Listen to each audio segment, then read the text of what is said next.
Hey guys, today I will continue reading chapter 2 of this book, Rent a Bridesmaid, written by Jacqueline Wilson. It's going to be awesome because like yesterday I read chapter 1 and it was really funny and I'm so curious about chapter 2. So let's read it. Chapter 2. I made myself a special chart in my drawing book. I divided the page into 7 sections, carefully penciling down the page using my ruler. And then I ruled across the page from the top to the bottom, so I had lots of squares. I wrote a title at the top, using a different color for every letter. Is Maddie still my best friend? I labeled each of the 7 columns for the days of the week, and then with my favorite green pen, I did a big tick in the first box. I went on ticking day after day, week after week. It was very satisfying. I drew other pictures in my drawing book too, but decided not to attempt any further Princess Warrior scenes because I was worried about Auntie Sue having a sneaky peep and telling Dad. Sometimes when I wanted to try out a scenery in my head before going to tea with Maddie, I sketched out the scene in the back of my school jotter book. Soon, dinosaur crept along the bottom of most pages, jaws wide open. While stuffed animals screamed and ponies were savaged, I showed Maddie and she was very impressed. She tried to invent a warrior princess's scenario in her jotter, but her dinosaur looked like big pussy cats, and she threw out the page impatiently.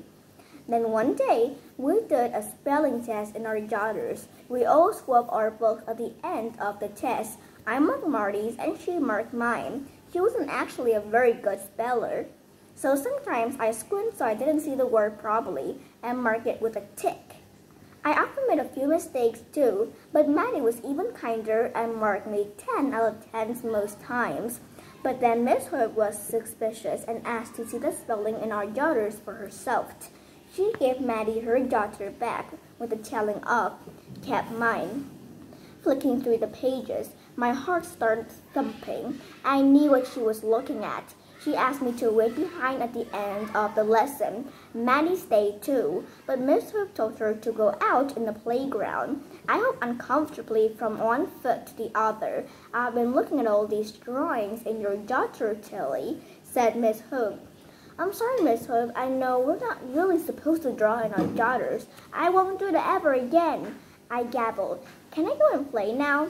Just a minute. These drawings are very violent, said Miss Hope. Well, they're dinosaurs. They are violent, I said.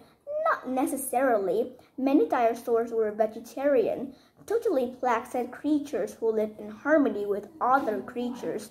Yes, but mine are a type of endangered species dinosaurs, I said.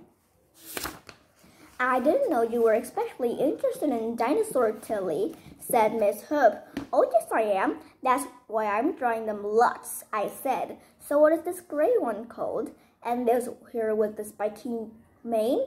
And the one with big teeth carrying the pony in its mouth? Maddie simply called them Gray Boy and Spiky and Toothache.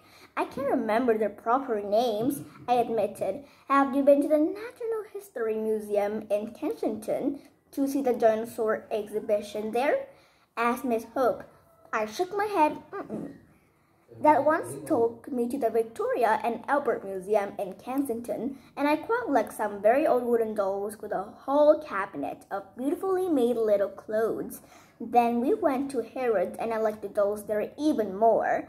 Have you been watching any dinosaur films? Miss Hope persisted. I shook my head again. She leaned nearer, not at all cross now. Do you sometimes have nightmares about dinosaurs? I had lots of nightmares. Sometimes they were about my mom. Sometimes they were about Dad disappearing. Nowadays they were mostly about Maddie breaking friends with me, though I still tick a box on my chart every night. Miss Hood was surprisingly close to me. I suddenly saw her as a person, not just a teacher. I liked the way she tied her hair up, showing her ears. She wore tiny silver earrings in the shape of crescent moon. I wish that I had pierced ears and I could wear moon earrings like that. I wondered about saying all my secrets into her ears. Just for a moment, it seemed possible. Then I changed my mind. I don't have nightmares about dinosaurs, I said truthfully. Miss Hope looked at me for a long moment. Then she just nodded and patted my arm. "All right, off you go," she said. I thought she'd forgotten all about it. But one morning the next week, she was in the playground when Dad dropped me off at school for breakfast club. "Can I have a word, Mr. Andrews?" she called. I hovered nearby. This time I couldn't hear properly, but I saw Dad frowning. He glanced at me, looking worried. I stopped being scared and got furious instead. How dare Miss Hope tell tales and worry my dad? I flashed Dad a big cheesy grin. I was trying to reassure him, but he looked even more anxious. Perhaps he thought I was baring my teeth at him like one of my dinosaurs' drawing. I wanted to rush up and tell him that he mustn't worry. That stupid Miss Hope and hopeless Auntie Sue were getting in a silly state about nothing. But I didn't get a chance. Dad just waved at me when Miss Hope was done and started hurrying away, pointing at his watch. I knew he was already late for work. Miss Hope tried to smile at me reassuringly. I didn't quite dare say what I thought, but I glared at her and stamped off to breakfast club. A glare like this. Yeah, sounds scary. I poured my cornflakes into a bowl and then bashed them into little golden crumbs with my spoon. I was still in a bad mood at the start of the school. It turned out that Maddie was in a bad mood too. "You've never guessed what?" she said. "What?" Mom insisted I've got to be a bridesmaid. Maddie groaned. She mimed despair. Her eyes grew up her mouth and all of a goose. "A bridesmaid?" I repeated. "But that's lovely, isn't it?" All my different dresses from my mom and dad wedding game flashed before my eyes, as if they were hanging out on a washing line. No, it's the absolutely opposite of lovely. It's totally full. I absolutely can't stand the idea of being a bridesmaid and looking a right idiot. I've told Mom I won't, but she says I have to. Because it's my Aunt Rachel getting married. She's Mom's younger sister, so I'm her niece. So I have to be a bridesmaid. And I'm going to look so stupid. Because Aunt Rachel wants a pink and white theme. She's wearing a white dress, but she wants pink rose in her hair and a pink rose bouquet. And me, my cousin, have to wear pink dresses. Pink when I've got red hair. Maddie chattering on and on about it before lesson, at playtime and during lessons too. We were supposed to be working together, making a poem about a feeling.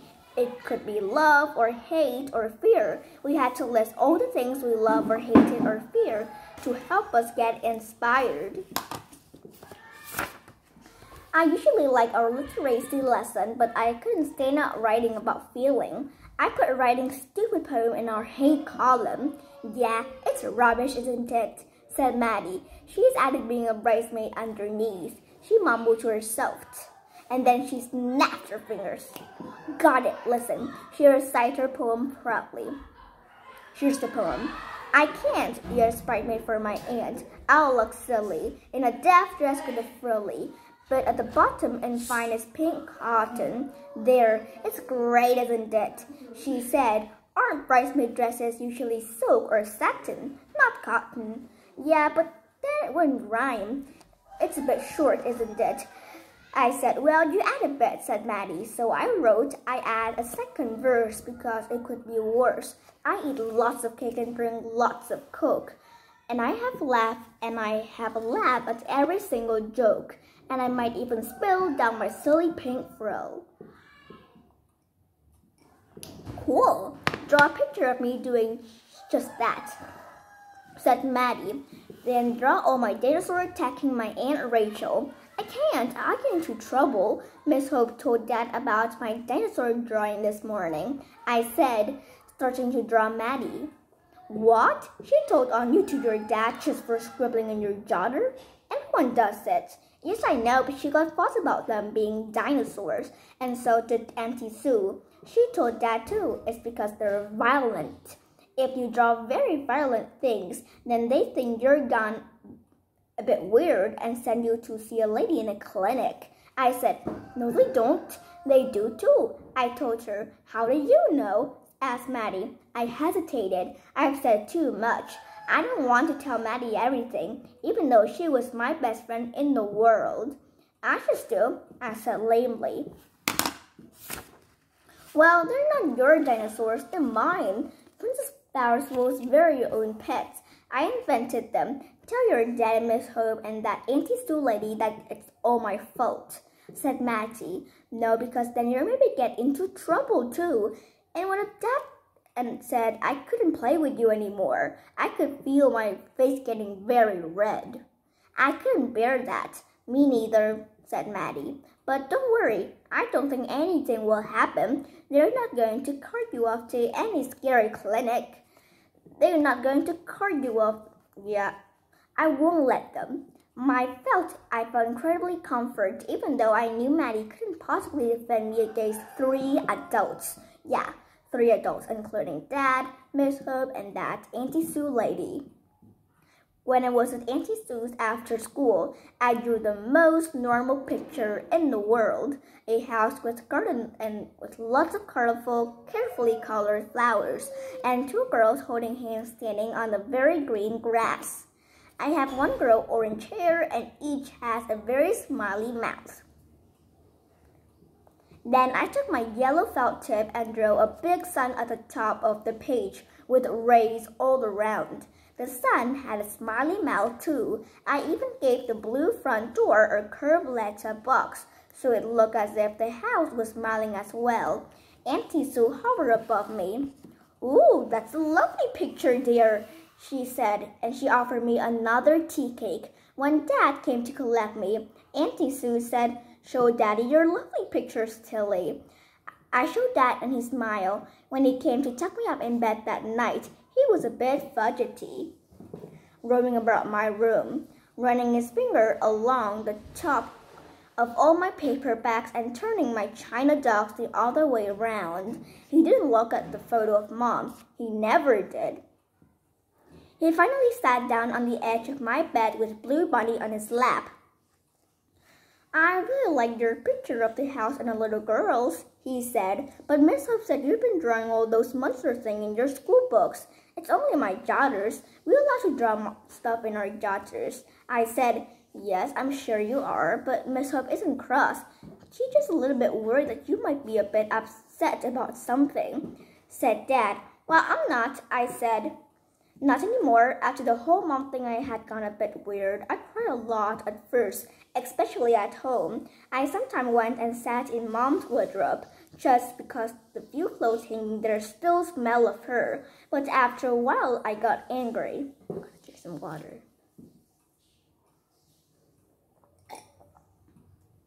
Better.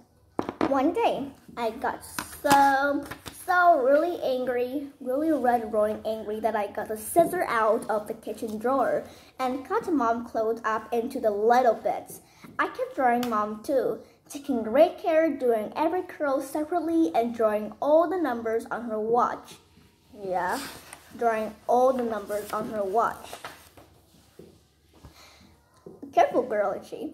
But then I took my big black wax crayon and I scribbled all over her until you could only glimpse bits of her through the black. I had to go to a clinic once a week and talk to the lady there. She wanted me to play with all the little dolls in the doll's house and the plastic toys in the sand pit. So I felt stupid playing games in front of her. She especially liked it if I did lots of pictures. She didn't tell me of I scribbled with black crayons. She just talked about it with me, talk about Mom. I didn't like talking to her, especially about Mom. My pictures got darker and darker. Sometimes I used powder paint and a big brush and colored a whole page black. I was in the toilet at the clinic one day, trying to wash all the black off my hands when an older, very thin girl came out of the cubicle and shook her head at me. You're stuck. You'll be stuck coming here forever if you paint a lot of black things, she said, washing her own hands. They think that means you're angry and fed up. The trick is to paint happy things, smiley faces in the sun and cute bunnies and kittens. They think that shows you work through your problems. I went on washing my hands thoughtfully. Do you do that? Of course I do. So why do you still have to come here then? I asked. Because I won't eat, she said. Why? Because I don't want to. Quit asking me questions. You're worse than they are, she said. I splashed her back. We started to look as if we'd been for a swim. Hey, better stop now. They're so nuts. They're thinking we try to drown ourselves in the wash basin, said the thin girls. I took her advice on my next visit. I painted a very sunny, smiley pictures of the countryside. It was a pretty awful painting because I did it too quickly, and then the blue sky trickled down the page and flooded the green grass, and all the black and white cows in my meadow turned muddy gray. But their pink mouths still smiled. My lady smiled too and said she thought it was a lovely picture. I was careful to play sunny, smiley game after that too. I made the family in the doll's home all kiss each other and have a plastic sin feast on the tiny tea set on a miniature table. I arranged all the plastic cutter in the stand pit into a pretty pattern, taking care not to bury anything. Quite soon, the lady and Dad had a discussion, and I didn't have to go to the clinic after that. I desperately didn't want to go back there. It made me think about Mom too much. Tilly, said Dad, putting his arm around me. Tilly, you still miss Mom a lot. His voice sounded very strained. I knew he didn't like to talk about Mom either. I don't miss her at all, I said. We both knew it was fibbing, but Dad decided to let it go. He tucked me up and kissed me good night. I played my wooden game until I went to sleep. This time, I pictured myself in a pink bridesmaid dress. It was the wrong shade of pink. I hadn't seen Maddie's raspberry pink dress. It hadn't even been made yet. But the next morning at school, Maddie showed me a little square of silk. What is it? A little handkerchief? I said, puzzled. No, you nutcase. It's a sample of my new bridesmaid dress. Isn't it the jockiest color ever? Well, I think it's beautiful, I said, stroking the soft square. And you're mad, said Maddie, and you should see the design frills and a petticoat too. I think I've even got to wear matching pink knickers. Imagine. But it wouldn't look right if they didn't match. You're always dashing about and doing handstand. Well, obviously you won't be doing handstand at the wedding, but don't count on it. Hey, wouldn't it look cool if I somersaulted up the aisle after Aunt Rachel? I bet everyone would have a right laugh. Maddie saw my face. I'm joking, silly. You never know with you, I said. Mom dragged me off to this lady's house to have a fitting for this awful dress. I didn't have looked at, standing there in my underwear, and one of the lady's daughters put her head round the door and saw me and poked out her tongue like this. That was so rude of her, I cracked up laughing. Actually, I have done like the same. She's quite good fun. We talked a bit while our moms were having a cup of tea. Oh, and you'll never guess what, Tilly? What? We've nearly got the same name. She's called Martina, but everyone calls her Marty. Matty and Marty. Isn't that magic? Not really, I said. My voice sounded a bit croaky. I swallowed. It's just like you and me both being called Matilda. Yeah, but Maddie and Tilly still sound different. Maddie and Marty sound like a double act or something. Don't you see? No, I said, and I quickly changed the subject. So that is the end of chapter 2. It was fun, isn't it? I hope you like it too, because I enjoy it so much. Bye guys. Thank you for watching. Hope you enjoy it.